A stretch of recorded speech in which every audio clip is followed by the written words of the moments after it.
সেনাপ্রধান সবসময় আমাদের যিনি সেনাপ্রধান এখন আছেন, অন্তর্বর্তীকালীন সরকারের সময় ছিলেন, শেখ হাসিনার সময়ও তিনি ছিলেন, সেই সেনাপ্রধান সবসময় বলে এসেছিলেন যে নির্বাচিত সরকার এলে, মানে ৫ আগস্টে ঘটনার পরে নির্বাচিত সরকার এলে সেনাবাহিনী ব্যারাকে ফিরে যাবে। এখনো যায়নি যে সেনাবাহিনী, এর কারণ কি বলে মনে হয়? অনেকে এই যুক্তি দিচ্ছে যে আর্মি ব্যারাকে ফিরলে নিষিদ্ধ আওয়ামী লীগ কঠোরভাবে মাঠে নামতে পারে, এই জায়গা থেকে সিদ্ধান্ত নেওয়া হচ্ছে না। আমরা একটু আপনার মন্তব্য শুনতে চাই যে সেনাবাহিনী এখনো ব্যারাকে ফিরে যায় নাই। নির্বাচিত সরকার আসছে 2 মাসের বেশি সময় হলো, ফেব্রুয়ারি 17 না মার্চ এপ্রিল, হ্যাঁ 2 মাসের বেশি সময়, 2.5 মাসের মতো সময় আছে। যে আওয়ামী লীগ যদি রাজনৈতিকভাবে মাঠে নামে তাহলে তাকে মোকাবেলা করবার মতন তাদের সেই পলিটিক্যাল উইজডম বলেন বা পলিটিক্যাল স্ট্রেংথ বলেন বা পলিটিক্যাল কি বলবো পলিটিক্যাল ক্যাপাসিটি বলেন, সেটাও গভর্নমেন্টের নাই। এর বাইরে তো আমি আসলে কেন সেনাবাহিনী ব্যারাকে ফিরছে না তার জবাব দিতে পারবো না। কারণ একটা যুদ্ধ বিধ্বস্ত দেশ যখন ছিল বাংলাদেশ, সেই সময়ও কিন্তু বঙ্গবন্ধু বাংলাদেশের মাটিতে নেমেই ইন্ডিয়ান আর্মিকে বাধ্য করেছিল চলে যেতে ইন্ডিয়াতে। এটা কিন্তু ওনার একটা বিরাট সাফল্য হিসেবে দেখা হয়, বিরাট সাফল্য। সো সেখানে একটা নতুন গভর্নমেন্ট, বাংলাদেশে কোনো যুদ্ধ হয় নাই, নাম্বার 1। নাম্বার 2, বাংলাদেশ কোনো ওয়ার অবস্থায় এখন নাই, আগেও হয় নাই, এখনো নাই। এরকম অবস্থায় সেনাবাহিনী যারা, মানে আমার সবসময় আমাদের সেনাবাহিনী প্রধানকে মনে হয়েছে যে উনি যা বলছেন উনি সেটা মিন করছেন। উনি বলেছেন আমি টায়ার্ড, আমি ক্লান্ত হয়ে গেছি এই সিভিল দায়িত্ব পালন করতে করতে, that is not my job. এটা নির্বাচিত সরকারের ব্যর্থতা। নির্বাচিত সরকার আর্মিকে ব্যারাকে ফেরত পাঠাতে ব্যর্থ হয়েছে, 1। 2 হচ্ছে নির্বাচিত সরকার স্বীকার করে নিচ্ছে যে বাংলাদেশের আইন শৃঙ্খলা পরিস্থিতি ঠিক রাখা, মানে অ্যাটলিস্ট লিভেবল রাখা। বাংলাদেশে আইন শৃঙ্খলা পরিস্থিতি 5ই আগস্টের পর ঠিক বলাটা খুবই মানে ভুল হবে। হ্যাঁ, লিভেবল বাংলাদেশ রাখা, সেই ক্যাপাসিটি, সেই কম্পিটেন্স গভর্নমেন্টের নাই। 3 হচ্ছে এই সরকার একই সঙ্গে এই বার্তাও দিচ্ছে, আমাদের হোম মিনিস্টার ভেরি ইন্টারেস্টিংলি ওনার সকল বিষয় বুৎপত্তি আছে আলহামদুলিল্লাহ মাশাআল্লাহ। উনি যদি একটু মাটিতে নেমে এসে, মানে সংবিধানের বইয়ের থেকে মাটিতে নেমে এসে আইন শৃঙ্খলাটার দিকে একটু তাকাইতেন, যদি মবের দিকে একটু নজর দিতেন, যদি ওনার দলের নেতা কর্মীদের চাঁদাবাজি এবং এলাকায় এলাকায় যে দখলদারিত্ব সেটার দিকে নজর দিতেন, কিংবা ধরুন এই যে হরে দরে কশ্যপ গোত্রের মতন মামলা হচ্ছে হরে দরে, হ্যাঁ সেগুলোর দিকে একটু মানে নজরদারিটা বাড়াইতেন, তাহলে হয়তো মানে আর্মি ব্যারাকে ফিরে যেতে পারতো, তাহলে হয়তো বাংলাদেশের মানুষ আরেকটু পিসফুলি ঘুমাইতে পারতো, তাহলে হয়তো যারা কোনো দল করে না তারা আরেকটু বেশি নিরাপদ বোধ করতো। আমার কাছে এটাই মনে হয়। আমি বিএনপি কে অলওয়েজ বলি আনস্মার্ট পার্টি। হ্যাঁ, মানে এদের যতটুকু না মানে মানে ইয়ে আছে, ক্যাপাসিটি আছে, কিন্তু সেটাকেও তারা না প্রপারলি পলিটিক্যালি ইউটিলাইজ করতে পারে। ধরেন ওই দিনই যদি স্বরাষ্ট্রমন্ত্রী একদম শক্তভাবে কন্ডেম করে যারা এটার সঙ্গে যুক্ত তাদেরকে আইনের আওতায় নিত, তাহলে কিন্তু এখন তারা এটাকে পলিটিক্যালি পজিটিভ একটা কালার দিতে পারতো। মানে কিছুটা ক্রেডিট তাদের ঝুলিতে গিয়ে জমা হইতো যে আমরা কিন্তু জিরো টলারেন্সে আছি, সে আমাদের দলের বাইরে চলে গেছে, সে স্বতন্ত্র এমপি, কিন্তু আমরা তার বিরুদ্ধে হওয়া কোনো অন্যায়কেও মানব না। It's a very beautiful message from the government side. কিন্তু তারা কিন্তু আমি একটু ডেভিলস অ্যাডভোকেট হই, আপনার ব্যাপারে এইসব সিদ্ধান্ত নেওয়া তো মুশকিল, কারণ আছে আপনি তো একাই 100, আপনি তো ডিসি সাহেবকে ধমকান, তাকে আঙ্গুল তুলে বকা দেন, তাকে মানে বাদ করে দেন। মানে এখন আসলে একটা স্বরাষ্ট্রমন্ত্রী চেয়ারে বসে থেকে আপনার বিরুদ্ধে আক্রমণটা আপনি ইনিশিয়েট করেছেন কিনা সেইটাও তো একটা, আমি ইনিশিয়েট করেছি।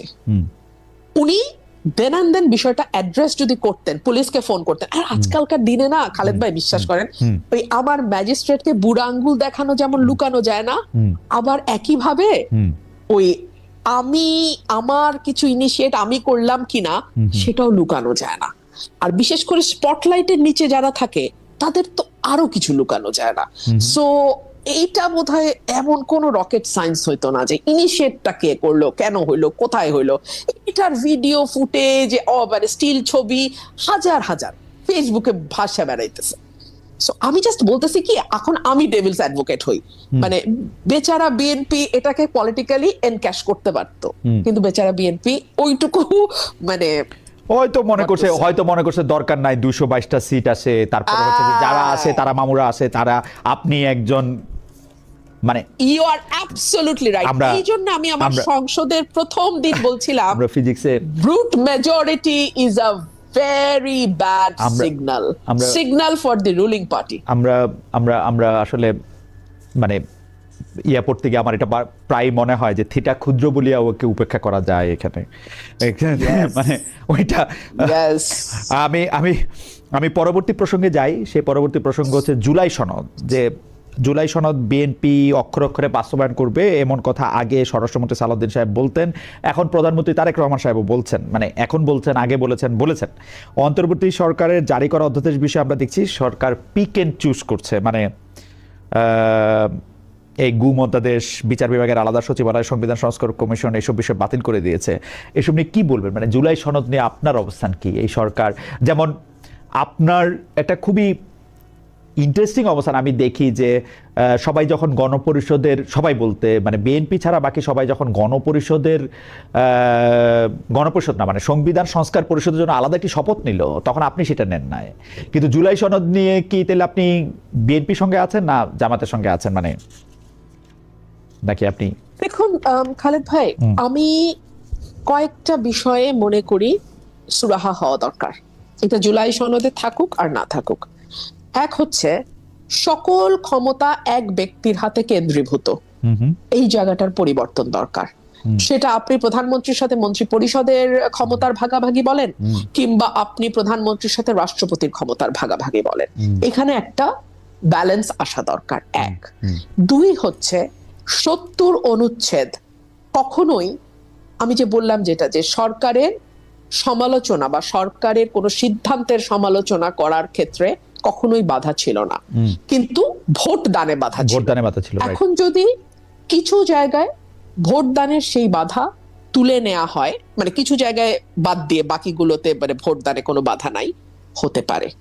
তিন হচ্ছে আমাদের এই যে উইনার টেকস অল এর সংস্কৃতি, এবং প্রতিটা ইনস্টিটিউশনের প্রধান, এখন তো শুধু প্রধান না খালেদ ভাই, এখন একেবারে লেজ পর্যন্ত, মানে মাথা ফ্রম হেড টু টো, প্রতিটা লেয়ারে লেয়ারে লেয়ারে এক যারা পাওয়ারে থাকে তাদের একচ্ছত্র আধিপত্য।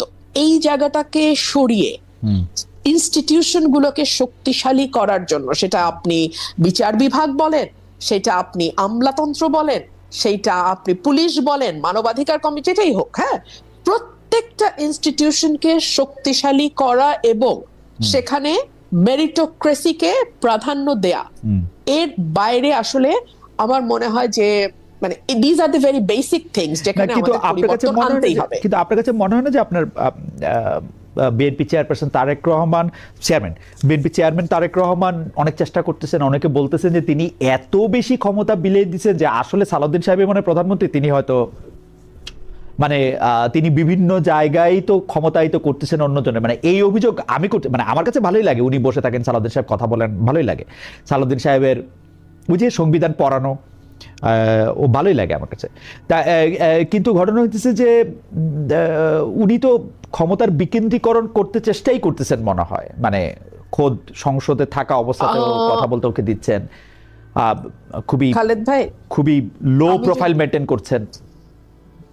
আমি যদি সরকারকে মানব দেহের সঙ্গে তুলনা করি, মাথা হচ্ছে প্রধানমন্ত্রী।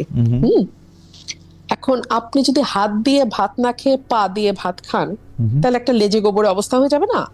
মানে আইনমন্ত্রীর দায়িত্ব হলো সংবিধানের উপর লেকচার দেওয়া, সেটা যদি স্বরাষ্ট্রমন্ত্রী দেয় তাহলে আসলে আইন শৃঙ্খলাটা কে দেখবে? ওটা কি আইনমন্ত্রী দেখবেন? মানে এই যে একটা লেজে গোবরেকে যদি আপনি বলেন ক্ষমতার ভারসাম্য বিকেন্দ্রীকরণ, তাহলে আমার আর কিছু বলার নাই। কিন্তু আমি একটা লেজে গোবরে দেখতে পাচ্ছি আর কি, মানে এটা আমার সাথে, আমি জানি যারা পার মাতালের মতো দল মানে না করলে এটা একমত হওয়ার কথা, কিন্তু বেঁচে ফারানা, আমি শুধু মানে আপনাকে একটু মনে করাই দিতে চাই যে তৃতীয় টার্মে যখন রেকর্ড করার জন্য টনি ব্লেয়ার প্রধানমন্ত্রী হলেন, যেটা 2005 সালের নির্বাচনে, তখন দেখা যেত যে টনি ব্লেয়ারকে কোনো প্রশ্ন করলেই তিনি চ্যান্সেলর অফ এক্সচেকার, যিনি গর্ডন ব্রাউন, যিনি এবার পরে প্রধানমন্ত্রী হয়েছিলেন, তার কাছেই সবকিছু ঠেলে দিতেন। মানে এটা টেলিভিশনে, সংসদে, সবকিছু, এটা তো অসুবিধাটা কি? মানে আমি যদি মনে করি এই উত্তরটা আমার এই কলিগ ভালো দিবেন, তিনি এখন স্বতন্ত্র মানে কি মন্ত্রী, এটা দেখার কি আমার খুব বেশি দরকার আছে? মানে উনি তিনি মানে তিনি অর্থমন্ত্রী ছিলেন গর্ডন ব্রাউন, মানে যদি আমি চ্যান্সেলর অফ দ্য এক্সচেকার, মানে আমি দর্শকদের জন্য বললাম, কিন্তু অর্থমন্ত্রী সকল বিষয়েই আসলে কথা বলতেন সে সময়। আমি আমি আমি আমি এটা শেষ কথা বলি, ওই নির্বাচনে আমাকে আগে লিখে দিতে হয়েছিল ব্লেয়ারকে ভোট দিলে ব্রাউনকে পাবেন।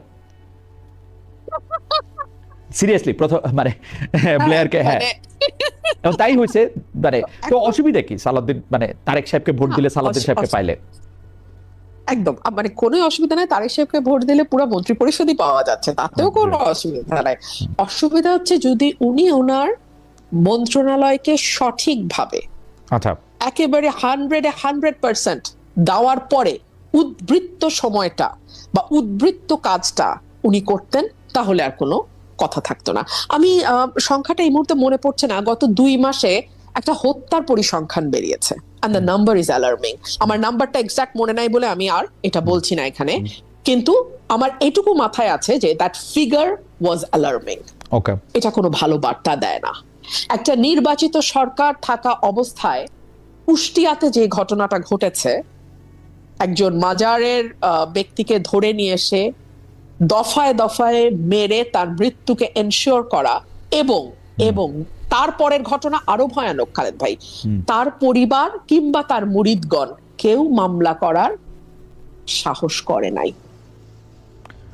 আপনি আপনার রাষ্ট্রে এতটুকু সিকিউরিটি একটা মানুষকে দিতে পারছেন না যাতে তার জীবনের অধিকার নিশ্চিত হয়, তা তো পারছেন নাই, আবার তার পরিবার বা তার নিকটাত্মীয়রা মামলা করবে, সেই সাহসটুকুও যখন তারা সঞ্চয় করতে পারে না, তখন সেটা সরকার এবং আরো প্রিসাইসলি স্বরাষ্ট্রমন্ত্রীর ব্যর্থতাকে ইঙ্গিত করে।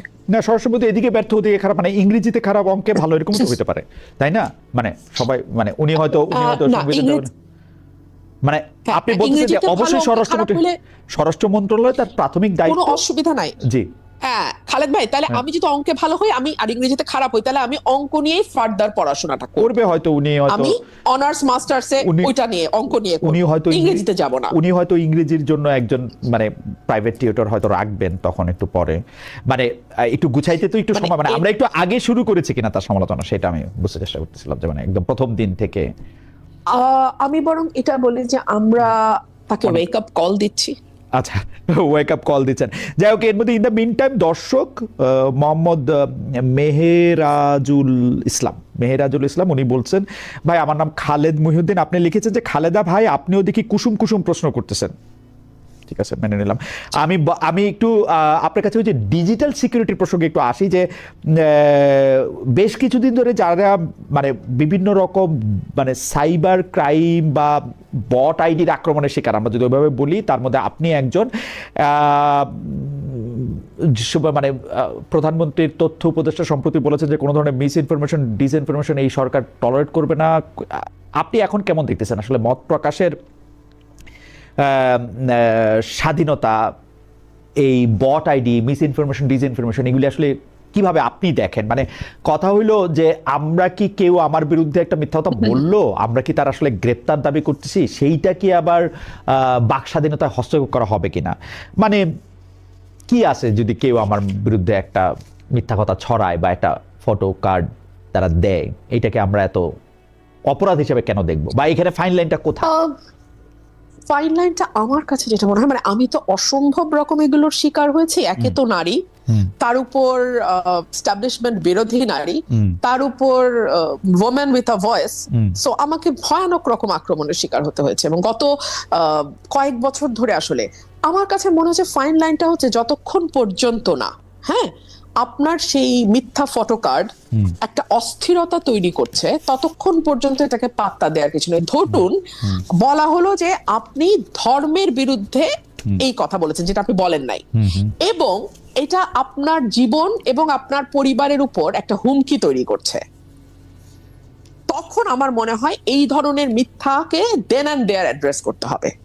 দেন অ্যান্ড দেয়ার এই ব্যাপারে অ্যাকশন নিতে হবে। কিন্তু এর বাইরে আপনি আমার বিরুদ্ধে, আমি আপনার বিরুদ্ধে গালাগালি, নোংরা কথা, বিশ্রী, মানে ফটোশপ করা আপনার ছবি, যেরকম যা ইচ্ছা